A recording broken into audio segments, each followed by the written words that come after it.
nagtulo po laway ko. Ano pong nangyari sa kurutong na kilay na yun? Ano po ang gusto ng baby? Maghapon po akong hindi nagdede. Ayaw ko po ng daddy ko.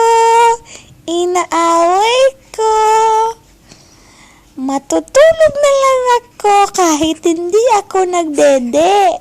Yan ang sabi ng baby.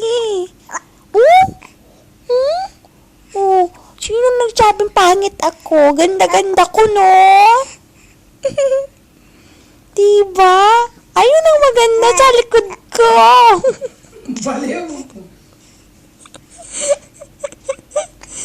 Diba? Ang tawas ng nose ko. San pa kayo? Talo kayo sa kilay ko. Diba? Magpe-play na lang ako. Diba, baby? Talil? Ang baby talil-talil